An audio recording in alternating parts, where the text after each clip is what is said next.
Welcome to Study Faith with AI, where we use the power of AI to help you explore the Church of Jesus Christ of Latter-day Saints.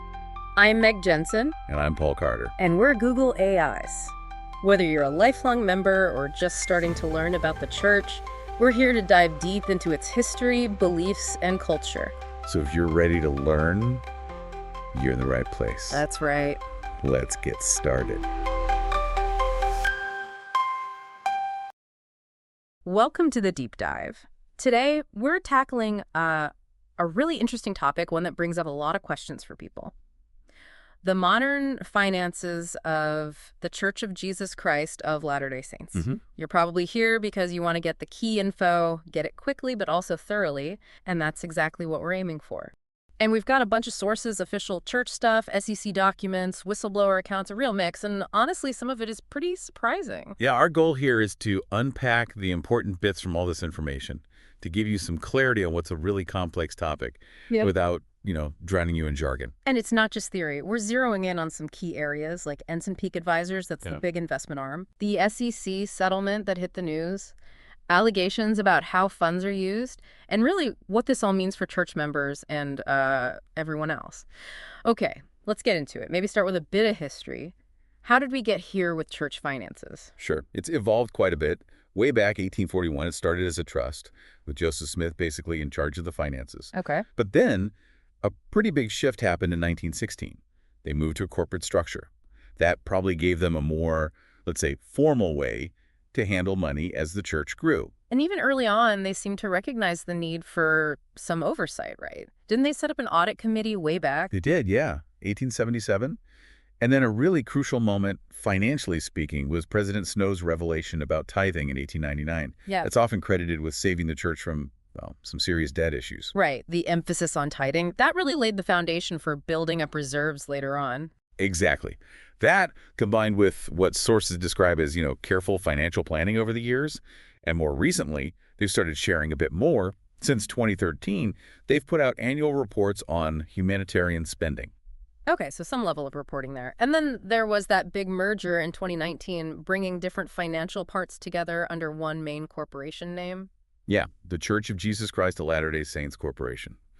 The first presidency explained it then as being about using resources wisely for the church's growing needs. Meeting houses, temples, education, aid, missionaries, all that. Which brings us to Ensign Peak. Right. Set up in '97, a nonprofit, technically, but managing the bulk of the church's investments. And this is where things get, let's say, more complicated, especially with the whistleblower David Nielsen. Yeah, Nielsen's account is pretty significant. He came from finance, worked at Ensign Peak, and he talked about the sheer scale of the money.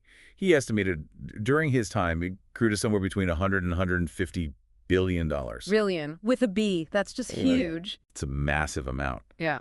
And Nielsen's main concern, according to his account, was that very little of this huge reserve seemed to be going out for charitable purposes while he was there. He mentioned exceptions, right, like bailouts. Yeah, he mentioned financial help for Beneficial Life, which is church-affiliated, and also covering extra costs for the City Creek Center Mall in Salt Lake City.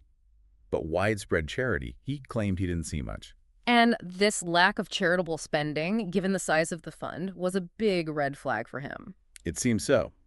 It led him to file a whistleblower complaint with the IRS, and eventually he cooperated with the SEC investigation too. Yeah. It really centers on that question. What's the purpose of that much money sitting in reserve for a religious nonprofit? Okay, let's talk about City Creek specifically, because you had top leaders like President Hinckley back in the 2000s and others later saying pretty clearly that tithing funds weren't used for that big shopping center development. Right. On the surface, those statements sound definitive. But if you trace the money flow, it gets a bit murky. Donations go into the main church corporation, the corporation of the presiding bishopric. From there, funds flow to Ensign Peak for investment. Okay. And then funds went from Ensign Peak to Property Reserve Inc., or PRI, which was the actual developer of City Creek. Ah. So the church's argument is, yes, tithing money went into Ensign Peak, but the money used for City Creek came from the profits earned on those investments, not the original tithing donations themselves. Precisely. That's the distinction they make. But does that distinction, really land with the average member paying their 10%? If they hear tithing wasn't used, they probably think their donation didn't buy part of a mall. And that's the counter-argument. Is that distinction meaningful or potentially misleading to a reasonable person donating in good faith? The argument is that the framing wasn't fully transparent, even if technically correct about the investment layer. Which connects to legal ideas, like fraud. In Utah, for instance, fraud involves things like a false statement about something important, knowing it's false or being reckless, intending someone to rely on it, they do rely on it reasonably, and then they suffer damages. How does that apply here? Well, the allegation is that saying tithing wasn't used for City Creek could potentially fit that definition of a false statement about an important fact, the source of funds for a major commercial project, especially given how members might reasonably interpret that statement. Okay. This all kind of sets the stage for the SEC settlement in February 2023. Now, that wasn't about City Creek directly, was it? No, not directly, but it definitely fueled the broader questions about financial transparency. The SEC focused on something else. What did they find? They found that the church in Ensign Peak had failed to properly file required forms disclosing their investments. Specifically, they found that over almost 20 years, they created 13 shell LLCs. 13 Yeah. shell companies. Yeah. To basically obscure the size of their securities portfolio, which had grown to about $32 billion that should have been reported. And didn't these companies have, like, weird details, phone numbers going to voicemail? That's what the SEC order described. Uh, Local numbers straight to voicemail. Back office accountants signing forms for portfolios they didn't actually manage. It painted a picture of deliberate obfuscation. More than the fines. Ensign Peak was fined $4 million, and the church itself, $1 million. What was the church's explanation for setting up these shell companies? They stated that they had relied on legal counsel who advised this approach. And the CEO of Ensign Peak, Roger Clark, reportedly gave a reason for wanting this secrecy, didn't he? Something about the members. Yes. The concern reported was that if members knew the sheer magnitude of the wealth, it might have negative consequences, including potentially discouraging tithing donations. Wow. Admitting the secrecy was partly to keep members from knowing how much money there was, potentially affecting donations. That feels significant. It has major implications, especially for ongoing lawsuits that allege fraud or misleading members.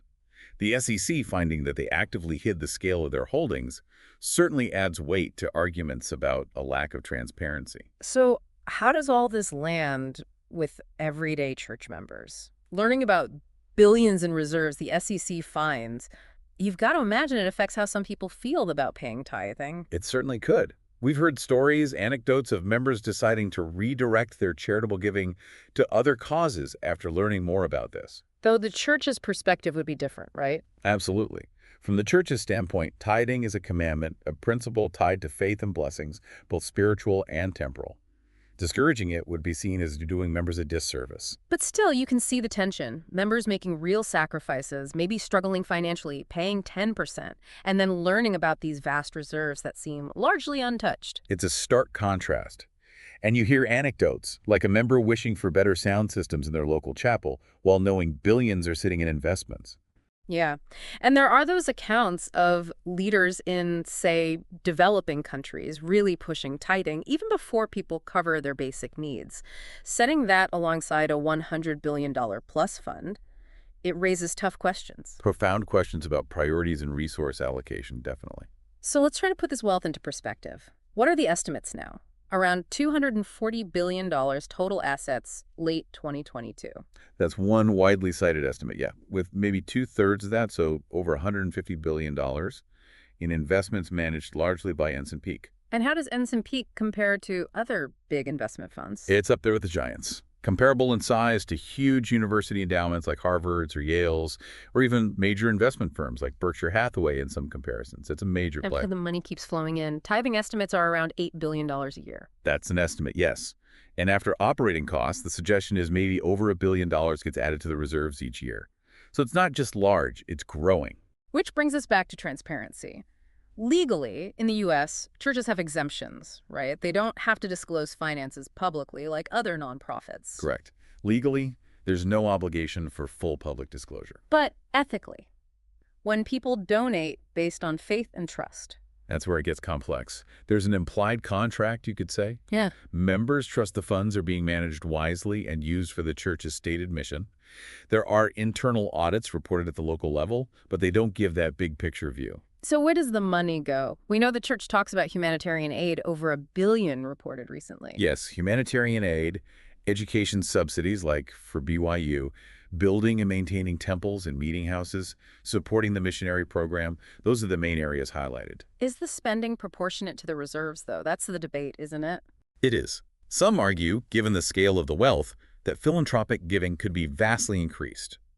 There is the anecdote about President Packer questioning the cost of an MTC expansion, asking how many temples could be built for that price, showing that internal discussion about allocation happens. And distributing huge amounts of aid effectively isn't simple either, right? Professional philanthropy has costs. True. Doing it well requires infrastructure and expertise. But the argument remains. Could the church significantly ramp up its charitable impact? Then there are ideas like the Widow's Mite report suggesting members give elsewhere and the church uses its reserves to run things. That proposal really crystallizes the debate. What's the best use of these funds?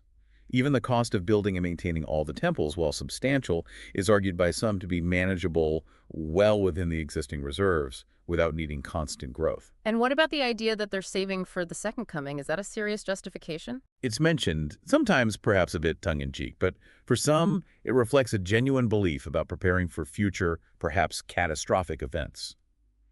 How practical or central that is to the actual financial strategy is harder to say. Let's touch on the secrecy aspect again. Reports suggest very few people, maybe just the first presidency and presiding bishopric, know the full details of Ensign Peak's holdings. That seems to be the case. There's that story about Elder Packer when he was president of the 12 Apostles, apparently being denied full access to the Ensign Peak information he requested. If even the president of the 12 can't get the full picture, why such tight control? Well, the reasons reportedly given by Ensign Peak leadership circle back to what we discussed. Fear that donations would drop if members knew the full amount. Right. Also preventing others from copying their investment strategies and avoiding public scrutiny or criticism of their financial choices. Do those reasons really justify that level of secrecy in a religious organization built on trust? Many would argue no, that transparency actually builds trust, even if the numbers are large, and that making decisions based on fear of member reaction, fear of criticism, isn't ideal.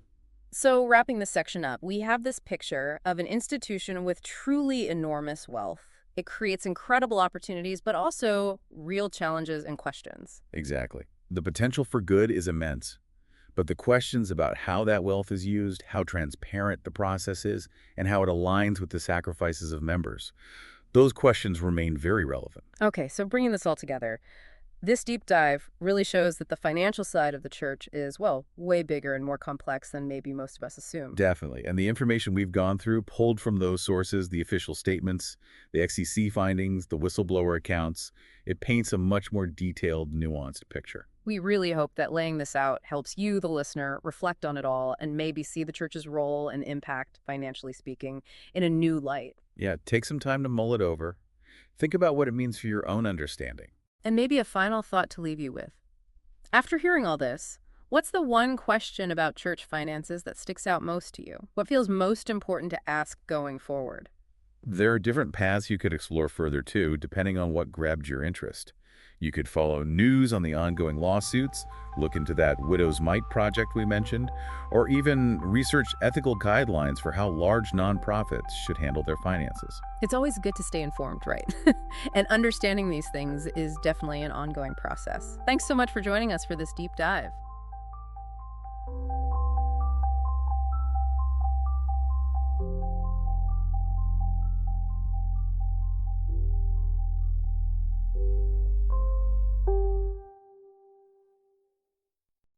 If you find value in this exploration, please like, share, follow, and consider becoming a subscriber. Your contributions help keep these conversations going and allows us to maintain the highest quality production. You can find all the details at studyfaithwithai.com. Thank you for being part of this journey.